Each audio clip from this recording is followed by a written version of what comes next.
자, 들리는 제가 이거 그냥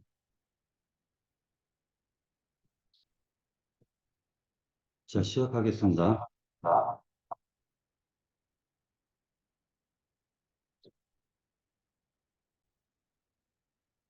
자, 이제 현 시대 이거 구장을 갖다 보면서, 구장을 보면서 우리가 네 가지를 생각할 수가 있습니다.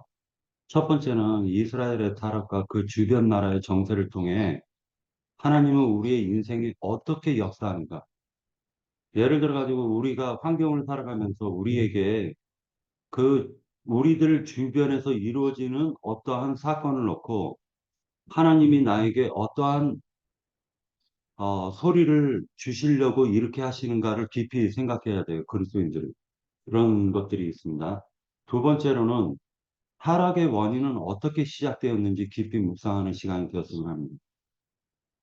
여기서 머리와 꼬리, 종려나무 가지와 갈대로 비유된 실상은 창세기 3장의 아담과 하와의 타락을 적나라하게 비춰주는 사건이라고 보여집니다. 그 다음에 세 번째로는 아담의 불분명함이 하와의 타락의 원인 제공에 대한 깊은 고찰을 한번 해보도록 하겠습니다. 그 다음에 네 번째로는 음부와 영멸의 실상 지옥에 대한 생각을 하도록 하겠습니다. 자, 8절부터 8절인데요. 8절에서 보면은 주께서 야곱에게 말씀을 보내시며 그것을 이스라엘에게 임하게 하셨은즉이라고 말하고 있습니다. 야곱에게 말씀을 보내셨다. 이 말은 무슨 의미가 있고, 그 다음에 이스라엘에게 임하게 하셨다라는 뜻은 무엇을 의미할까? 이 부분을 생각해 보도록 하겠습니다. 자, 야곱에게 말씀하셨는데 이루게 하시는 건 이스라엘에게 임하게 하셨다는 거거든요. 이것은 야곱은 옛사람의 이름을 의미합니다. 그리고 야곱의 새 사람은 이스라엘이라는 새 이름을 받았죠. 그러면 결국 야곱에게 말씀하셨다라는 것은 옛사람에게 말했고, 그리고 그것이 임하게 하셨다라는 건 새 사람들에게 임하게 하셨다라는 것을 그런 관점으로 한번 성경을 보도록 하겠습니다. 야복강에서 하나님과 씨름하여 지지하는 야곱은 우리의 옛사람을 보는 것과 같죠. 야곱이 얻은 새 이름이 이스라엘이며 씨름을 한 분이 바로 하나님이시라는 사실을 알고 그것 이름을 분이엘 하나님의 얼굴이라고 지었습니다. 이스라엘은 그때부터 하나님을 의지하여 인생을 살기 시작했습니다. 다시 얘기해서 뭐냐면 환도뼈를 맞은 그 야곱이 지팡이를 앞세워 나갔다라는 거예요.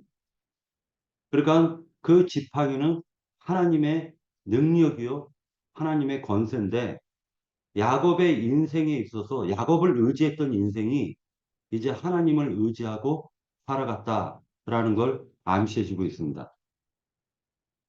창세기 35장을 같이 한번 보도록 하겠습니다. 야곱에게 무슨 말을 어떻게 했는지 한번 보려고 하는 것입니다. 창세기 35장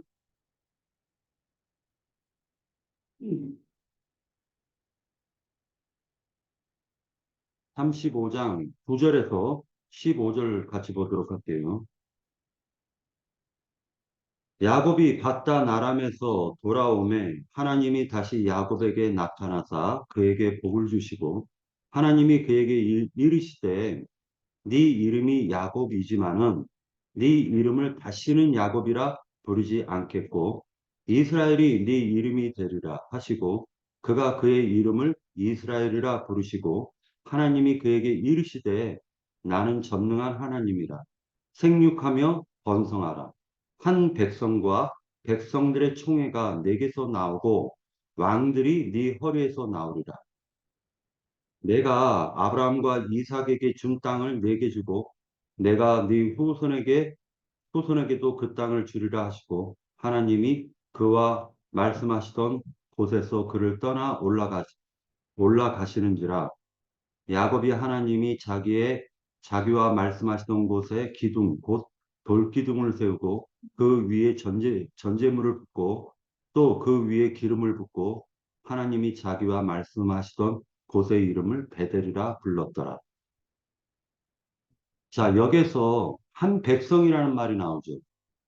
어, 11절 한 백성이 나오고 그 다음에 백성들의 총회라는 말이 나오고요. 그 다음에 왕들이 나옵니다. 자, 근데 왕들은 허리에서 나고 한 백성이 나는데 이 한 백성은 누구를 의미할까요? 생각해 보았는데 백성들의 총회라고 얘기를 하고 있지만은 이거는 장자들의 총회와는 좀 다른 부분이 있는 것입니다. 한 백성은 인자 예수를 상징하는 것으로 보여지고 그 다음에 백성들의 총회는 육적 이스라엘 백성들을 의미하는 것으로 보여집니다. 그렇다면 허리에서 왕들이 난다라고 했는데 이것이 바로 장자들의 총회교회를 의미하는 것으로 보여지고 영적 이스라엘 백성들을 의미하는 것이 아닐까라는 생각을 해보게 됩니다. 그런데 지금 이스라엘의 후손들도 야곱과 같이 하나님께 지지 않습니다. 지금 이사야서에서 보여주는 것은 지금 하나님과 이스라엘 백성이 씨름을 하고 있다는 거예요. 하나님의 말씀을 무시하고 세상 군왕들을 의지하는, 즉 세력의 신을 의지하는 순간 즉시 하나님의 몽둥이인 아수르의 세력이 점점 커졌다는 사실을 이사야서를 통해서 우리들에게 알려주고 계신다라는 것입니다. 근데 이 아수르는 창세기에서는 야곱의 대적 에서를 의미하는 거예요. 에서는 컸죠. 야곱이 항상 두려워했습니다. 신기하게도요. 이스라엘이 타락하는 순간서부터 아수르가 강성해지기 시작하는 때랑 정확하게 맞아떨어져요. 다시 얘기해서 뭐냐면 우리 그리스도인들이 하나님을 바라보지 않고 세상을 의지하는 순간 세상에 나를 넘어뜨리려는 몽둥이가 일어서기 시작한다라는 걸 하나님은 이 말씀을 통해서 우리에게 알려주고 있다라는 것입니다. 9절 보도록 할게요. 이사야서 9장 9절에서 10절. 모든 백성 곧 에브라임과 사마리아, 이건 북이스라엘이죠. 에브라임과 사마리아 주민이 알 것이오늘 그들의 교만하고 완악한 마음으로 말하기를 벽돌이 무너졌으나 우리는 다듬은 돌로 쌓고 뽕나무들이 찍혔으나 우리는 백향목으로 그것을 대신하리라 하는도다. 자, 벽돌이 무너졌으면은 다듬은 돌로 쌓는데요. 네. 자, 이 부분에 대해서 한번 생각해 보도록 하겠습니다. 다듬은 돌은 무엇을 상징하는 것이며 백향목은 무엇을 상징하는 것인가? 자, 백향목이라는 게 원래 레바논 산지에서 1500년, 2000년, 3000년 동안 자라는 나무예요. 그렇게 자라면 폭이 3m에서 4m가 되고 높이가 30에서 40m까지 올라갑니다. 예전에 우리 한국에서 송백나무라는 거 들어보셨을 겁니다. 이 백향목 나무는요, 굉장히 귀한 나무라는 거예요. 3000년, 2000년 된 나무를 잘라가지고 그 나무를 목재로 사용한다라는 건 이건 되게 귀한 나무라는 거예요. 자, 그런데 이것이 어디에서 쓰였느냐? 열왕기 상이라든지 역대상에서 보면 솔로몬 궁전이나 그리고 솔로몬의 아내 그 바로의 딸과 혼인을 했는데 그 바로의 딸 왕비의 궁을 세울 때 다듬은 돌과 백향목을 썼다라는 것입니다. 그리고 이 다듬은 돌과 백향목으로 결국 하나님의 성전을 짓기 시작해요. 그래서 총 20년이 걸립니다. 자기의 왕궁, 솔로몬의 왕궁을 세울 때는 13년이 걸렸고, 그 다음에 하나님의 성전을 지을 때는 7년이라는 세월이 걸리는 거예요. 그래서 20년 동안 이스라엘 백성들은 그 노역에 시달렸다라는 거예요. 자, 그러면 벽돌은 뭘 얘기할까? 이것이 공동번역에서는 흑벽돌이라고 얘기를 하고 있거든요. 이 흑벽돌의 의미에 대해서 한번 생각해 보고, 그 다음에 뽕나무라고 되어져 있는데, 우리 한국 성경 이 개역개정이라든지 개역 한글에서는 뽕나무라고 하지만 사실은 돌무화과 나무라는 거예요. 돌무화과 나무. 이 부분에 대해서 생각하려고 합니다. 자, 벽돌은 흑돌이죠. 이 흑돌은요, 옛사람을 의미하는 것입니다. 천연적인 흑사람의 모든 수고와 열심을 의미하기도 합니다. 이유가 뭐냐면 이 벽돌이 가장 많이 나오는 구절이 바로 출애굽기예요.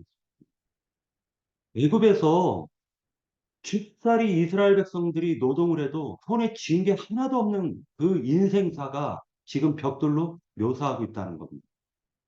그러니까 인간의 천연적인 인간의 수고와 열심이 벽돌이라는 거예요.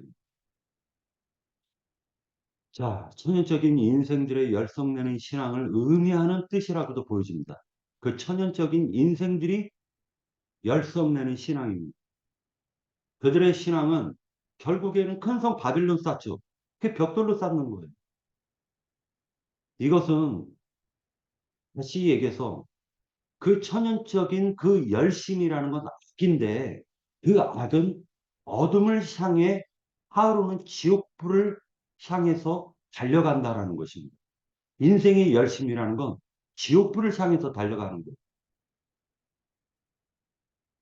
거예요. 창세기에서 보면 이런 말이 나옵니다. 서로 말하되 자 벽돌을 만들어 견고히 굽자. 누가 얘기했죠? 니무롯이 얘기했죠. 벽돌을 만들어서 견고히 굽자. 이에 벽돌로 돌을 대신하여 역적으로 진흙을 대신하자. 그 이유는 자기 이름을 내자라는 것입니다. 사람들이 각자 마음에 이르기를 자기 이름과 자기의 자랑을 높이려 하여도 결국 죽으면 세상에서는 아무것도 남는 게 없고 결국 짐승과 다름없이 죽을 수밖에 없는 것을 깨달아야 되는 것이 이것이 전능자가 우리 인생들에게 주는 깨달음이에요. 이사야서 9장 10절에서 보면 벽돌이 무너졌으니 우리는 다듬은 돌로 쌓고 뽕나무들이 찍혔으나 우리는 백향목으로 그것을 대신하리라 이 말을 갖다 하고 있습니다. 이사야서에서 보면은요 곧 동산에서 제사하며 벽돌 위에서 분향하여 내 앞에서 항상 내 노를 일으키는 백성들아라는 말씀이 나오는데 동산이라는 것은 교회를 상징하는 것이고 벽돌 위에서라는 것은 천연적인 흑사람의 노력을 통해서 하나님께 나아가려고 하는 그 제사는 하나님을 항상 노를 일으키는 제사다라는 걸 강조하고 있다는 것입니다. 그러니까 벽돌로 쌓아가지고 하나님께 나아가려고 하는 그 자체를 하나님은 되게 싫어하신다는 거예요. 그 열심과 노력을 하나님은 꺾으시려고 하는 거예요. 벽돌은 흙사람이 끝없이 매달리는 세상 일들을 출애굽기에서는 벽돌을 만들기 위하여 끝없이 반복되는 세상 일들을 흙을 이기고 벽돌을 만드는 것으로 묘사하고 있었다는 거예요. 자, 그러면 다듬은 돌에 대해서 한번 생각해 보려고 합니다. 이 다듬은 돌은 두 가지 의미가 있습니다. 하나는 다듬지 않은 자연석이라는 게 있어요. 그 다음에 하나는 다듬은 돌이 있습니다. 저 대성중기 포크레인 사장님이 다듬지 않는 자연석은요, 그걸 캐는 순간 불법이 된대요. 지금 귀에, 다듬은 돌보다 다듬지 않은 돌이 귀해가지고 집을 쌓을 때 만약에 그 다듬지 않은 돌을 몰래 훔쳐갖고 와서 쌓으면은 크게 벌금 맞는 거예요. 그러니까 다듬은 돌로 쌓을 수밖에 없는 거예요. 그러니까 막 그 산 같은 데 보면 도로 낸다고 막 그 동굴에다 막 폭파시켜버린 그 돌들을 갖고 와서 다듬어 가지고 부잣집에 쌓는 거예요. 그런데 저는 이제 요 부분을 다듬지 않는 돌과 다듬은 돌은 세상 가운데서도 다듬지 않는 돌을 세상에선 귀하게 여겨. 그냥 돌 그 자체 그 모양 그대로를 귀하게 여긴다는 거예요. 돌 짚고 다니는 사람들 보면은 그 자연에서 그냥 그 마모된 그 돌을 갖고 와서 이거는 진짜 귀한 돌이다 막 이런 얘기를 하지 않습니까? 자료대로 읽겠습니다. 뜸지 않은 돌은 인간이 타고난 그 기질, 그 성격을 말한다고 봅니다. 다시 얘기해서 타고난 성격과 기질은 하나님께서 귀하게 쓰실 수가 있다는 거예요. 즉, 천연적인 인간의 성품이 있는데 하나님께서 바람, 물, 공기, 그러한 것들을 통해서, 마찰을 통해서 그냥 자연적으로 만들어진 돌. 자, 하나님이 다듬은 돌을 자연석이라고 할 수가 있나요? 없죠. 그런데 하나님이 다듬은 돌은 자연석인 거예요. 이것은 비바람, 폭풍, 그 다음에 공기를 통해 가지고 마찰을 통해서 이루어진 수만 년의 시간을 거쳐서 만들어진 그 돌을 얘기하는 것입니다. 그러나 다듬은 돌은 인생의 노고와 즉 다시 얘기해서 자신의 노력과 수고로 인생 성공한 사람들을 가리키는 말이에요. 다듬은 돌이라는 거. 그러므로 자신이 인생이 철저히 짓밟혀진 지고 손가락질을 당해본 적이 없는 사람을 가리키는 거예요. 다듬은 돌이라는 건. 그런 사람이 하나님을 만날 수가 있나요? 뭐, 만나봤자 쉽게 떠나죠. 바람에 이리 굴려지고 저리 굴려져 가지고 부딪히고 깨져본 그 돌끼리 부딪혀 서로 깨어진 그런 돌, 수만 년을 거쳐 만들어진 그 듬지 않은 그 돌이라는 것은 그냥 그 모습 그대로 그런 돌들을 주어 제단의 재료로 하나님이 귀히 쓰신다는 것입니다. 하나님께서는 다듬은 돌을 제단에 쓰지 않아요. 하나님 앞에 자랑할 것이 없는 다듬지 않은 돌은 은혜를 받으면 주님께 나오는 구원을 받을 수가 있게 되는 것입니다. 그 자연석으로 제단을 쌓을 때 크다고 좋은 것이 아니고 적다고 좋은 것이 아닙니다. 적당한 크기와 함께 적은 돌들로 균형을 잡아 쌓아 올리면 제단이 만들어지는 것입니다. 그러니 내 성격이 이렇다고 자책할 필요가 없는 것입니다. 이것은 하나님이 적당히 필요에 맞게 사용하기 때문입니다. 대표적인 예가 베드로가 성격이 급합니다. 그러나 급한 그 베드로 전후서 보면은 곧 멸망될 것처럼 얘기를 해요. 그리고 그 급한 그 성격을 쓰시는 겁니다. 스데반 집사는 차분하면서도 담대하였습니다. 그는 그렇게 쓰셨어요. 스데반 집사를. 야곱은 잔머리를 잘 굴렸습니다. 그런데 잔머리를 더 잘 굴리는 라반을 통해서 그냥 돌멩이 계속 굴려댔습니다. 그래서 하나님이 다듬어 놨어요. 하나님이 다듬어 놓는 겁니다. 이스라엘로. 그러나 다듬은 돌은 박사, 석사, 판사, 변호사 등 세상에서도 자신의 노력으로 일궈낸 것을 의미할 수 있으니 이사야서에서는 누구를 의미하냐면 장로와 거짓 선지자들을 의미하고 있다라고 볼 수가 있습니다. 예수님 때에는 바리새인, 사두개인, 서기관, 율법사 등 자신의 의를 추구하며 하나님께 나아가려고 자신을 다듬은 돌과 같이 자신의 의를 다듬어 자랑하고자 하는 모든 사람을 의미한다고 볼 수가 있습니다. 현현적인 인간이 갈고 닦는 자신이 만든 믿음은 흙벽돌일 뿐입니다. 하나님이 받으시지 않으심으로 헛수고를 할 뿐이라는 것입니다. 자, 그런데 두 번째로 이제 다듬은 돌에 대해서 두 번째 관점을 생각해 보도록 하겠습니다.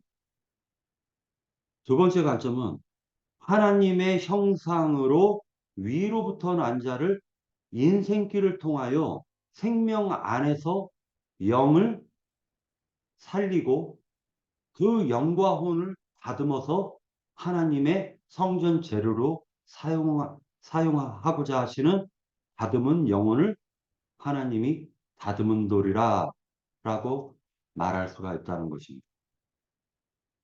이사야서 9장에서 벽돌을 허물면 이라면 첫사람의 열심, 첫사람을 허물면 인간의 노력으로 이루어낸 성공한 자들 그 다듬은 돌로 짓는다고 하니 이것은 하나님의 뜻과 전혀 맞지 않음을 보여줍니다.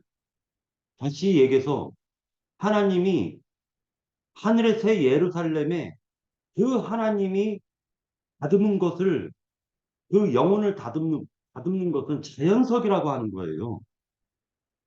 자연석이라 하는 것입니다. 그러니까 즉 하늘의 새 예루살렘에다가는 자연석을 쌓는 거예요.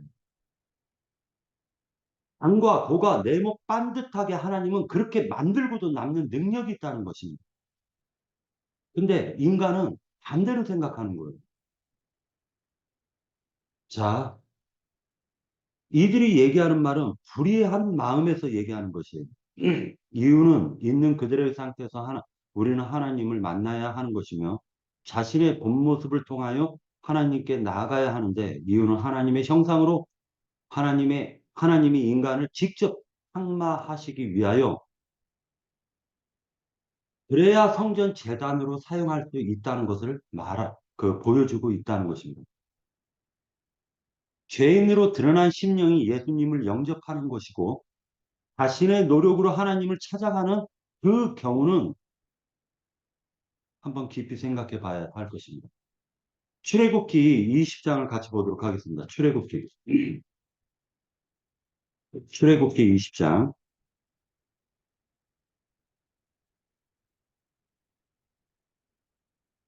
23절에서 26절까지요. 너희는 나를 바쳐서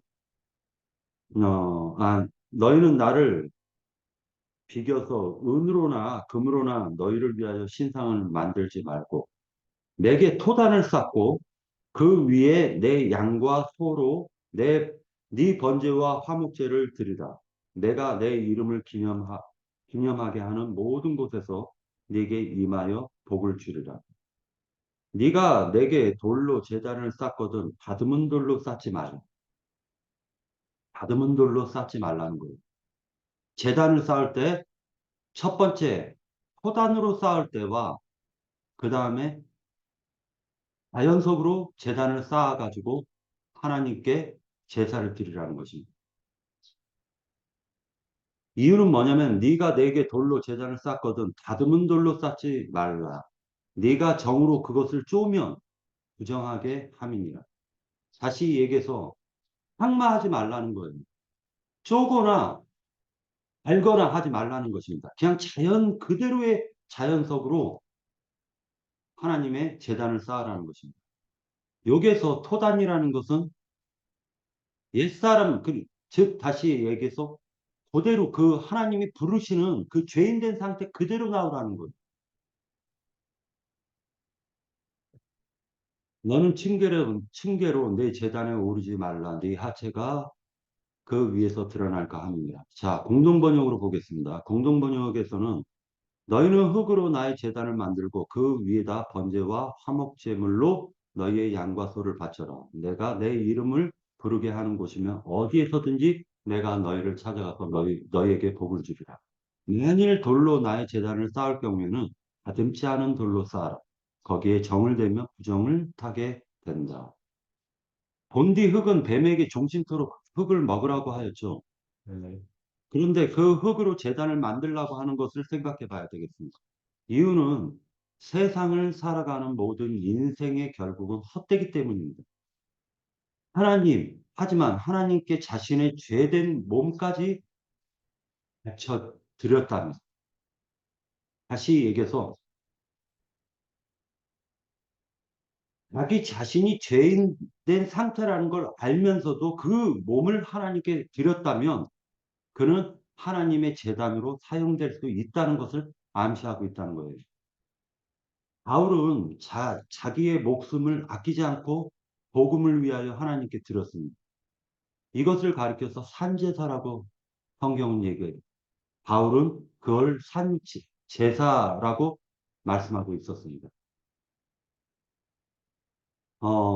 그 다음에 뽕나무와 돌무화과 나무에 대해서 한번 생각해 보도록 할게요. 우리 한국 성경에서는 뽕나무와 돌무화과 나무를 그 번역을 갖다가 그냥 뽕나무로 번역을 했어요. 돌무화과 나무를. 대표적으로 몇 구절을 갖다 제가 찾아봤는데 예를 들어 가지고 그 이런 말이 나와요. 역대하에 보면 왕이 예루살렘에서 은금을 돌같이 흔하게 하고 백향목을 평지에 뽕나무라고 되어져 있는데 이 뽕나무는 돌무화과 같이 많게 하겠다라는 거예요. 그러니까 돌무화과 나무인데 왜 뽕나무라고 했을까? 이 번역이 잘못된 거예요.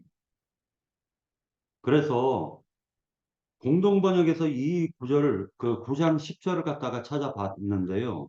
그대로 읽어드리겠습니다. 흙벽돌이 무너지면 다듬은 돌로 쌓고 돌 무화과 나무가 찝혀 넘어지면 송백을 심으리라. 백향목을 심으리라. 이렇게 지금 번역을 하고 있어요. 그러니까 돌 무화과 나무를 개역 한글이라든지 개정개적에서는 그냥 뽕나무로 했다라는 걸 알 수가 있습니다. 자, 돌무화과 나무는 산이나 들이나 그 스스로 나는 것을 얘기하는 것이죠.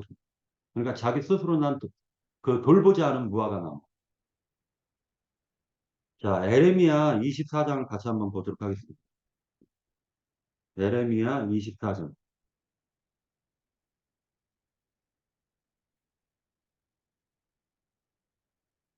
24장 그 몇 절만 읽도록 할 텐데요.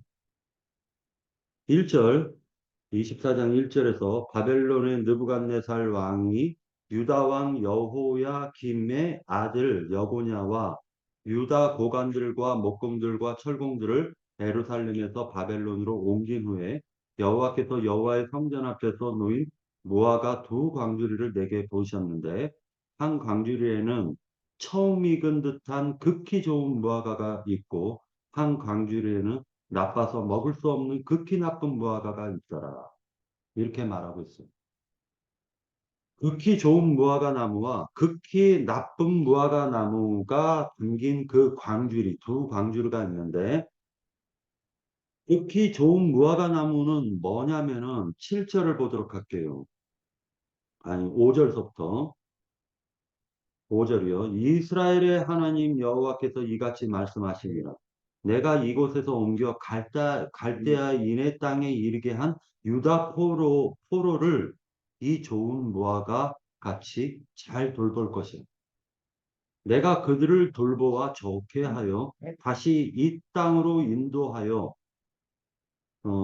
세우고 헐지 아니하며 심고 뽑지 아니하겠고 내가 여호와인 줄 아는 마음을 그들에게 주어서 그들의 전심으로 내게 돌아오게 하리니 그들은 내 백성이 되겠고 나는 그들의 하나님이 되리라.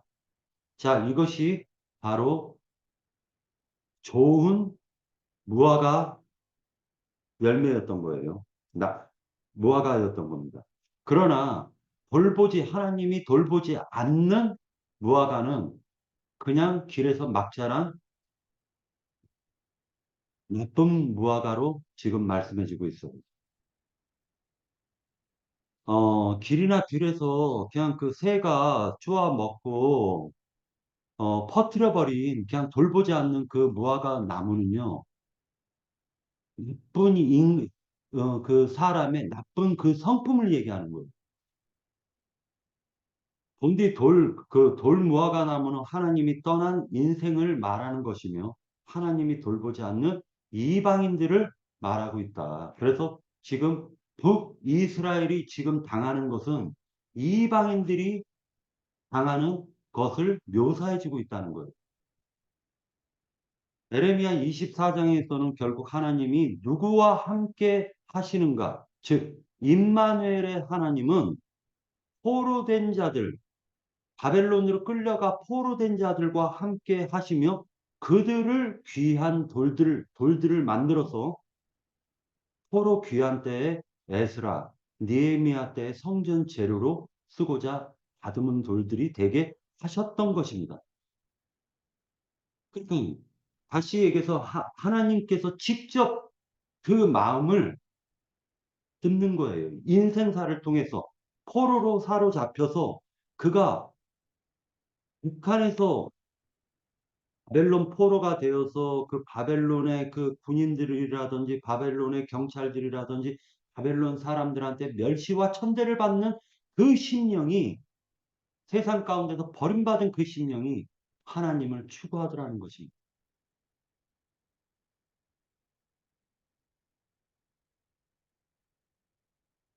자, 그 다음에 11절, 13절까지 같이 읽도록 하겠습니다. 그러므로 여호와께서 르신의 대적들을 일으켜 그를 치게 하시며 그의 원수들을 격동시키리니 앞에서는 아람 사람이요 뒤에서는 블레셋 사람이라 그들이 모두 입을 벌려 이스라엘을 삼키리라. 그럴지라도 여호와의 진노가 돌아서지 아니하며 그의 손이 여전히 펴져 있으리라. 그리하여도 그 백성이 자기들을 치시는 이에게로 돌아오지 아니하며 만군의 여호와를 찾지 아니하는도다. 실제로 이제 그 북이스라엘 사람들과 아수르와 이스라엘은요, 굉장히 그 관련이 있는 것이요. 이스라엘이 타락하기 시작한 그때서부터 다윗 왕이 죽고 솔로몬 왕이 죽고 나서 르호보암과 여로보암이 있고 난 이후 타락하기 시작할 때서부터 아수르가 번성하기 시작해요. 그리고 아수르의 전성기는 100년을 이룹니다. 그 100년에 6대 왕이 있어요. 6대 왕이 있는데 그 6대 왕 중에 3명이 성경에 나오는 것입니다. 열왕기 하의 성경에 나오는 그 인물들이 아수르 왕의 그 3명의 인물이 바로 그 100년의 전성기 때에 있었던 어, 왕들이었습니다. 그 아수르인들은 독특한 전술 전략을 가졌는데요. 점령을 해요. 점령을 하고 나서 그 포로들을 다시 그 나라를 침범하는 데 사용해요. 그러니까 다시 얘기도 뭐냐면 북이스라엘 사람들이 황당했던 게 내 친족과 내 형제가 나를 공격하는 거예요. 그러니까 어떻게 화살로 죽일 수도 없고 창으로 찔러 죽일 수도 없고 뜨거운 물 부어서 죽일 수도 없는 거예요. 공성전에서.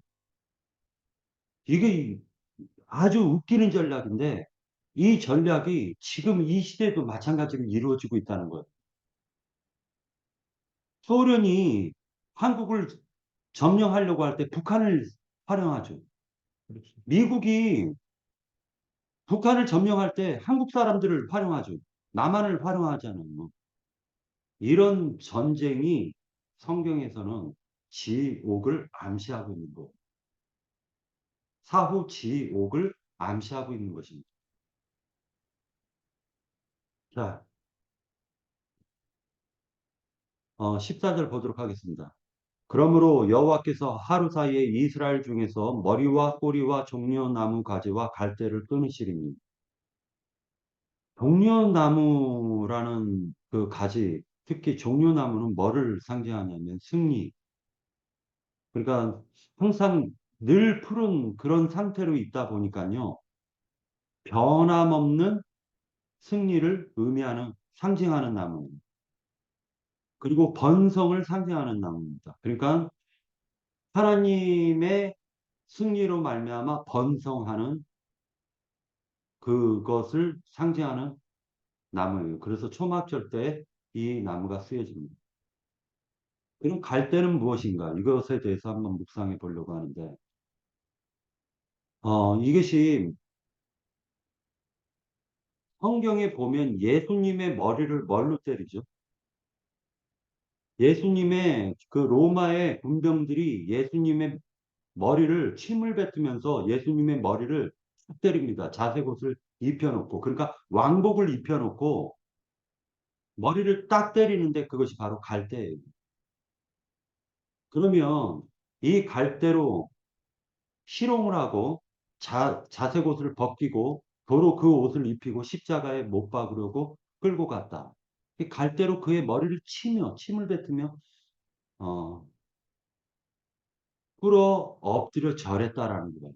로마 병사들이. 갈대는 짐승이 스쳐가더라도 그 갈대는 쉽게 상하거나 부러지죠. 그러니까 인간의 나약한 흙사람의 속성을 갈대라고 표현하고 있는 것입니다. 성경은 인간을 약하고 보잘것없는 인생이라고 말하는데 마치 풀과 같고 그 영광도 풀의 꽃과 같고 질그릇처럼 연약한 그 인생들 그것을 갈대처럼 약하고 부러지기 쉬운 인간이라고 말하는 것입니다. 그런데 하지만 거친 바람에도 이겨내고 고초를 당하지만 꺾이지 않는 것도 갈대죠. 그러니까 인간의 노력을 통해서 만들어낸 그 의를 상징하는 것도 갈대라고 보여집니다. 그러니까 예수님은 상한 갈대의 모습으로 오셨습니다. 그리고 꺼져가는 등불의 모습으로 인생들에게 비춰졌다는 거예요. 어, 성경에서는, 성경에서 갈대는 세상을 살아가는 나약한 인생들을 의미합니다. 그러니까 잘 나가다가도 툭 건드리면 퍽 하고 쓰러져 버리는 게 인생들이에요. 그 인생들을 찾아와서 은혜를 주신 금갈대이신 예수 그리스도를 우리는 깊이 생각해야 될 것입니다. 그러니까 다시 얘기해서 예수님께서는 향해가는 그러니까 쓰러져가는 그 갈대의 모습으로 인자 예수님은 오셨지만 결국 그는 알고 봤더니 금갈대셨다라는 거예요. 하지만 이스라엘은 여호와의 율법과 규례인 갈대를 의지했죠. 다시 얘기해서 육신의 법을 의지했다는 거예요. 그리고 육신의 의를 추구해서 하나님께 나아갔다라는 것입니다. 이것을 갈대로도 묘사하고 있어요. 애굽의 갈대를 의지했죠. 그러니까 세력의 신도 의지한 거예요. 세상도 바라보면서 자신의 노력을 통해서 하나님께 나아가려고 했다라는 거예요. 그리고 갈대는 또한 법을 상징하기도 합니다. 예수님을 갈대로 머리를 쳤다 하는 것은 세상의 법으로 예수님을 정죄했다라는 걸 상징하는 것입니다. 참된 심판자이신 예수님을 인간의 잣대로 죄인이 만들어낸 규정으로 인생들이 예수님을 정죄해버렸다는 거예요. 그러나 참된 심판자는 예수 그리스도시고 그는 금갈대로 판단하실 거라는 것을 성경에서는 얘기해 주고 계십니다. 자, 그 갈대, 그 종려 나무 가지가 바로 머리와 꼬리로 지금 묘사해지고 있는 거예요. 장로와 거짓 선지자로 지금 묘사해지고 있는 것입니다. 이스라엘 백성들이 그렇게 의지하고 존귀했던 그 장로들은 갈대예요. 금갈대가 아니었던 거예요. 그들이 그렇게 의지했던 선지자들은 거짓말을 하는 갈대였던 거예요. 금갈대가 아니었던 것입니다. 존귀한 자와 거짓 선지자는 종려나무 가지와 갈대로 지금 말해주고 있다는 것입니다. 그들이 하나님의 법을 잘못 해석하여 재판하는 것을 말하고 있는 것입니다. 자, 이제 16절 들어갈게요. 16절. 백성을 인도하는 자가 그들을 미혹하니 인도를 받는 자들이 멸망을 당하도다. 이것이 창세기 3장의 뱀의 미혹이죠. 그들이 의지했던 장로나 선지자는 뱀이었던 것입니다. 자, 이것은 하와가 타락을 했, 하와를 통해서 아담이 타락했지만 알고 보면 아담이 하와는 백성들을 의미하는데 아담은 장로를 의미하는데 아담이 불명확하게 가르쳤다라는 거예요. 하와를. 그리고 뱀에게 속아서 타락하는 그 과정을 거치게 됐다라는 걸 알 수가 있습니다. 자, 이제 18절에 보면은요. 대저 악행은 불타오르는 것 같으니 곧 찔레와 가시를 삼키며 빽빽한 숲을 살라 연기가 위로 올라가게 함과 같은 것이라. 이렇게 얘기를 하는데 어, 가시와 찔레가 어디에서 나죠? 내 마음에서 나죠. 가시와 찔레의 특징이 뭐냐면은 나무를 휘감아서 나무까지 죽게 만들어 버린다는 거예요. 가시와 찔레가. 첫 아담의 저주 아래 있는 사람의 마음은 가시덤불과 엉겅퀴로 덮여 있고 그것을 지금 성경에서는 실상으로 보여주고 있다는 것입니다. 죄의 습성이 가시와 엉겅퀴로도 묘사를 하고 있습니다. 죄는 자기 혼자 죽지를 않아요. 남을 끄집어서 이렇게 교활하게 남을 휘감아서 결국 멸망의 길로 떨어지는 게 죄의 습성이에요. 자, 이제 19, 20, 21절을 보는데 이것은 세 번역으로 제가 읽어드리겠습니다. 형제 자매님들은 지금 우리 그 개역개정으로 보시고요. 제가 세 번역으로 읽어드리겠습니다. 참으로 악이 불처럼 타올라서 칠레나무와 가시나무를 삼켜버리고 우거진 숲을 사르니 이것이 연기 기둥이 되어 휘돌며 올라간다. 맹군의 주님의 진노로 땅이 바싹 타버리니 그 백성이 마치 부를 때는 땔감같이 되며 아무도 서로를 아끼지 않을 것이다. 오른쪽에서 뜯어먹어도 배가 고프고 왼쪽에서 삼켜도 배부르지 않아. 아까 제 팔뚝의 살점을 뜯어먹을 것이다. 므낫세는 에브라임을 먹고 에브라임은 므낫세를 먹고 그들이 다 함께 유다에 대항할 것이다. 그래서 주님께서는 진노를 풀지 않으시고 심판을 계속하시려고 여전히 손을 들고 계신다. 이것이 바로 이 불못 지옥에 대한 실상인 거예요. 예를 들어서 우리가 하나님을 믿지 않고 이 생을 마감하잖아요. 그러면 그 부자가 간 그 불꽃 가운데에서 고민을 할 텐데 왜 고민을 하냐면은 그 사후 세계, 영원한 영멸의 세계까지 가도 이것이 바로 실제 지옥이라는 거예요. 실제 지옥은 뭐냐면 아무리 먹어도 배가 아니, 배부르지 않아요. 아무리 마셔도 갈증을 해소를 못하는 게 실제 그들이 당할 우리가 하나님을 만나지 못하면 영원히 받을 형벌이었던 거예요. 이유가 뭐냐? 인간은요, 월세방 살면 하나님께 전세방 구하는 것이고, 전세방 살면 조그마한 내 땅이라도 가져서 내 집 짓겠다라고 하는 게 인간의 욕심인 거예요.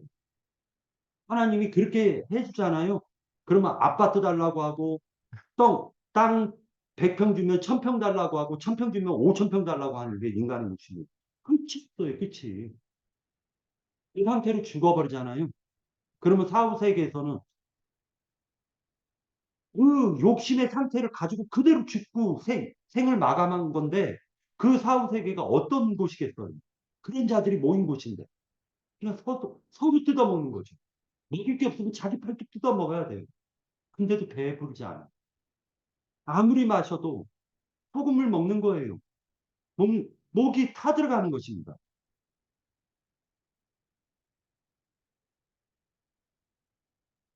저는 여기까지 하겠습니다. 예.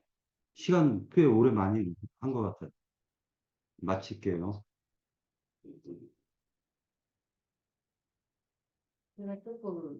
아니요, 그, 예, 2부